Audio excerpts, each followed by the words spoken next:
Part first आपने संविधान सभा के बारे में देख लिया था।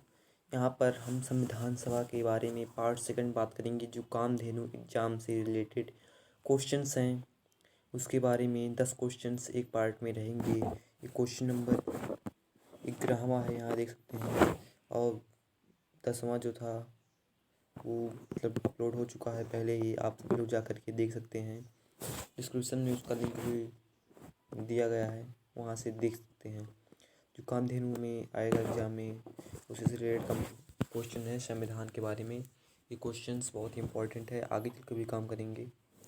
तो फर्स्ट क्वेश्चन है, यानी कि 11वां क्वेश्चन है, निम्न में से किस अधिकार को डॉक्टर बी आर अम्बेडकर में ने संविधान का हृदय और आत्मा बताया है?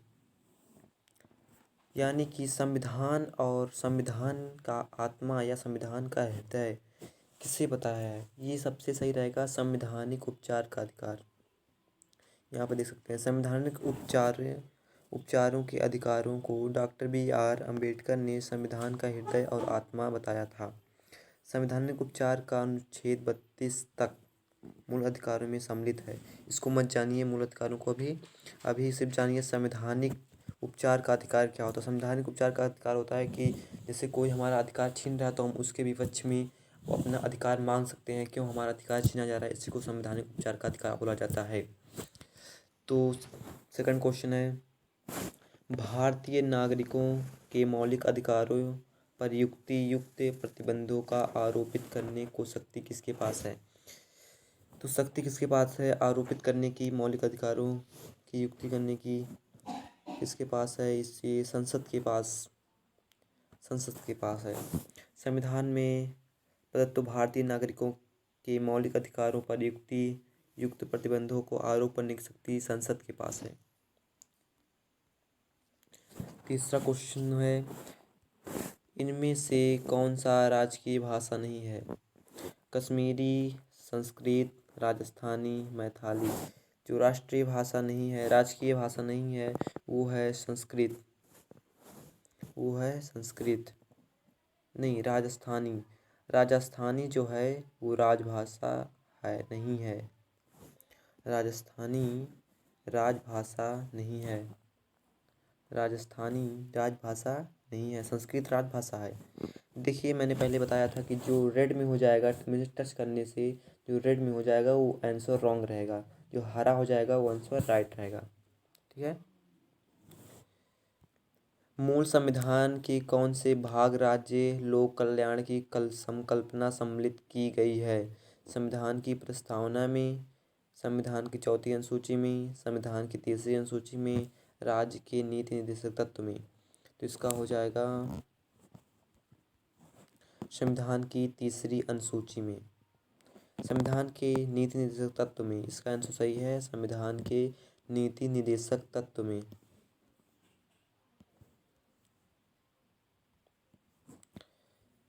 पांचवा आंसर, भारत के संविधान का भाग 4 के बारे में बताता है।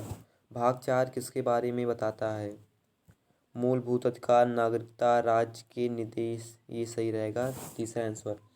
मूलभूत अधिकार, नागरिकता, राज्य के नीति निर्देशक तत्व के बारे में बताता है। ये जो है भाग 4 राज्य के नीति निर्देशक तत्व के बारे में बताता है। एक व्यक्ति ग्राम पंचायत की सदस्यता के लिए चुनाव लड़ना चाहता है, उसकी उम्र कितनी होनी चाहिए? उम्र जो होनी चाहिए चुनाव लड़ने के लिए ग्राम से, वो 21 वर्ष से ऊपर होना चाहिए। ग्राम का जो चुनाव होता है वो 21 वर्ष से ऊपर होना चाहिए।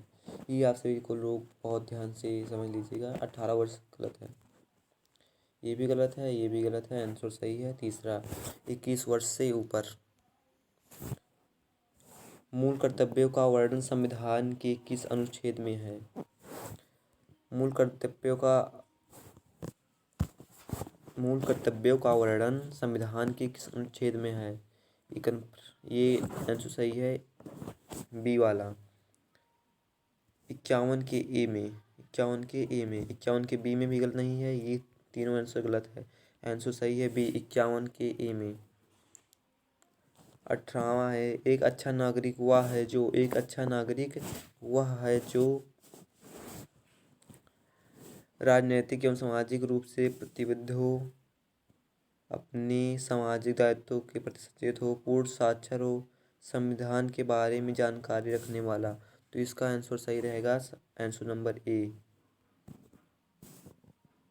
इस तो कुछ आप सभी लोग को डाउट लगा होगा, इसको नीचे डिस्क्रिप्शन में दिया, उसको पढ़ लेते हैं।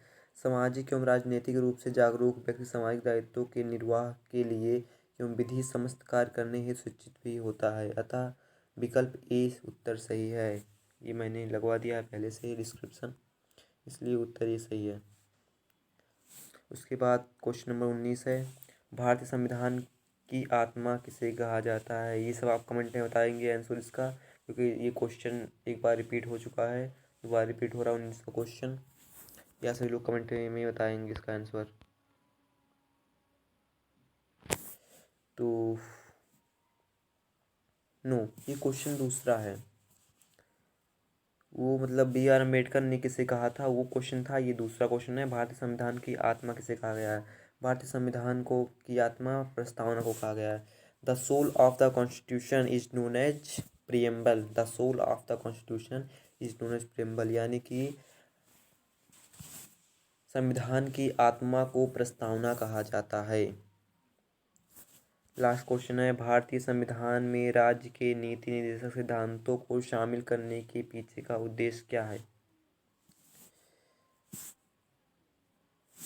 कल्याण राज्य की स्थापना, धर्मनिरपेक्ष राज्य की स्थापना, सरकार के निरंकुश कार्यों पर नियंत्रण रखना, नागरिकों के विकास के सर्वोत्तम प्रदान करना। क्वेश्चन दोबारा पढ़ लीजिए। भारतीय संविधान में राज्य के नीति निर्देशक सिद्धांतों को शामिल करने का पीछे का उद्देश्य बताइए। तो उसका इस आंसर हो जाएगा आंसर नंबर ए सही है। आंसर नंबर ए सही है, सब रॉन्ग है। आंसर नंबर ए करेक्ट है। लिख दिया, देश में कल्याणकारी राज्य की स्थापना है संविधान के भाग 4 में आंसर आया था पीछे। भाग 4 की स्थापना की गई है। राज्य द्वारा निर्मित किसी भी विधि में इन तत्वों को अवश्य रखना चाहता है। तो यही है लास्ट आंसर। भारतीय संविधान में राज्य के नीति तत्वों को पीछे का उद्देश्य क्या है, तो कल्याणकारी राज्य की स्थापना, अच्छा राज्य हो, हमारा अच्छा राज्य हो, ऐसी विडंबना है। तो 10 क्वेश्चन पूरे हो गए यहाँ पर, और नेक्स्ट वीडियो मिलेंगे 10 क्वेश्चन के साथ, भारतीय संविधान के अधिकारों के साथ हम सभी लोग मिलेंगे नेक्स्ट वीडियो में।